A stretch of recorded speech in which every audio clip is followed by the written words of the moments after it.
the deficit or the surplus of the budget to account for the business cycle. In cases where the economy has very large revenues from other kinds of things which are unrelated to the business cycle, for example, commodity prices, you would make those adjustments as well. So we would make an adjustment in the case of Mongolia or Chile, for example, to ask the question, if the price of copper had remained at sort of a normal level, what would be the budget elections be? Because the global prices of copper have gone very high, revenues are temporarily high. When the copper prices fall, revenues will fall down to a lower level.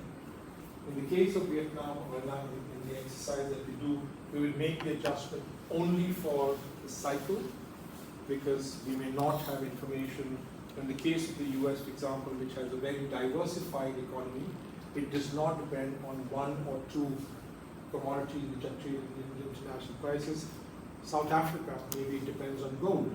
So gold, right now, gold prices are very, very high.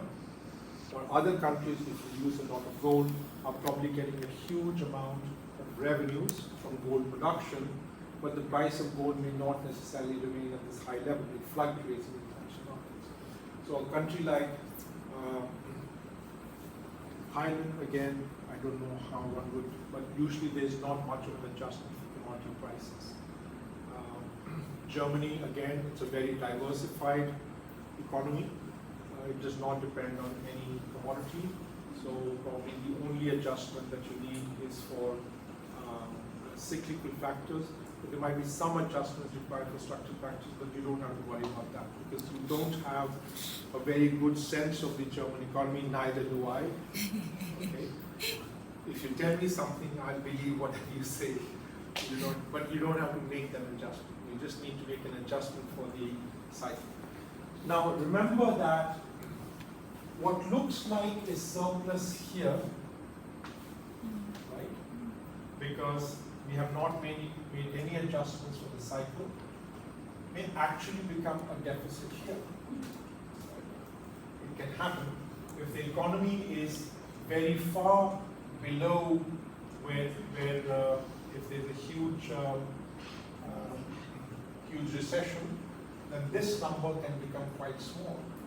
And if the expenditures are the same, this number, which was a small positive, can change signs. So that's the first important thing to keep in mind. That once you make an adjustment, so something that looks like a contractionary policy where the budget seems to be taken out of the economy, once you made the adjustment for the cycle, might actually look like something that is putting something into the. So making this adjustment for the cycle is important for measuring the stance of fiscal policy.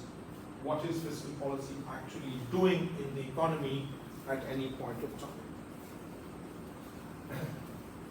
So the fiscal stance is defined just as the negative of the cyclically adjusted balance. If the cyclically adjusted balance is a deficit, the minus of the deficit is plus. Okay. It means that the fiscal stance is positive.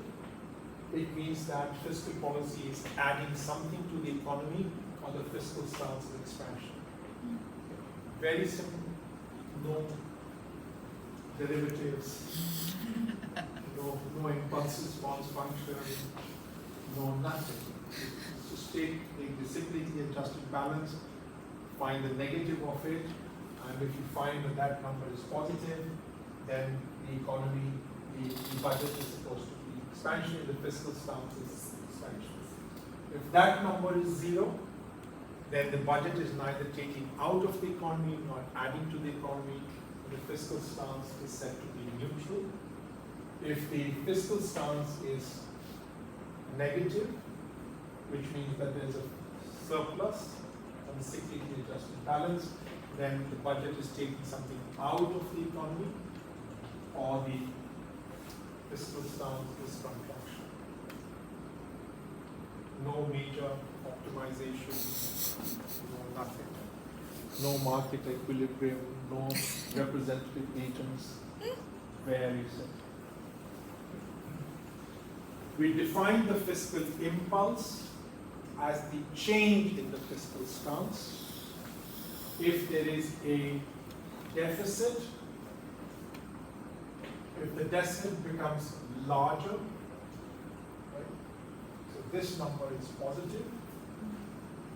Fiscal policy was already expansionary because the fiscal stance was negative.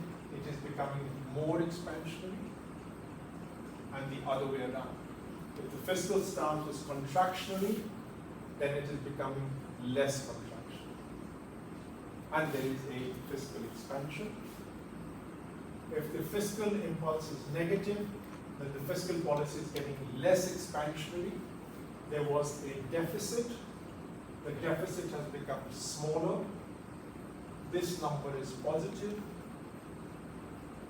Sorry, this one. And there was a deficit. So this number was, you can work it out. If this number is negative, then the fiscal stance here is bigger than the fiscal stance number here, and the fiscal position is becoming less expansionary or more contractionary, and there is a fiscal consolidation. The fiscal stance is used to characterize whether the fiscal policy is pro-cyclical or counter-cyclical.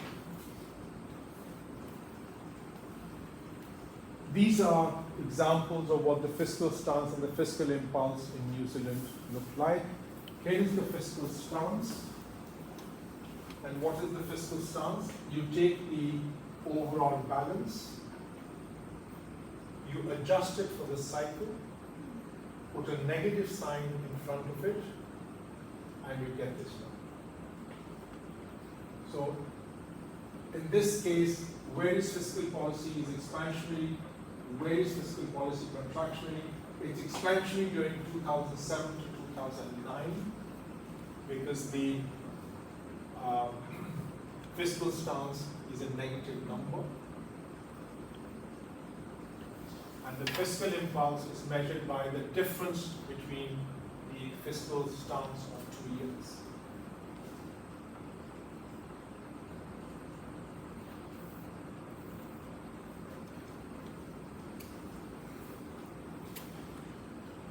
This is again an example of Hungary, where you have the overall balance not adjusted for the cycle. The red line is the adjustment after the cycle. You can see that there is a very large adjustment that is made at this point of time, and the large adjustment might be coming because there is a very large difference between actual output and potential output. So here the economy is producing very far away from potential output. Here there is no adjustment, which means that the economy must have been pretty much at potential output here, and here the adjustment is in the opposite direction. So here you take the overall balance, the adjustment is downwards, here the adjustment is in the opposite direction. So that tells you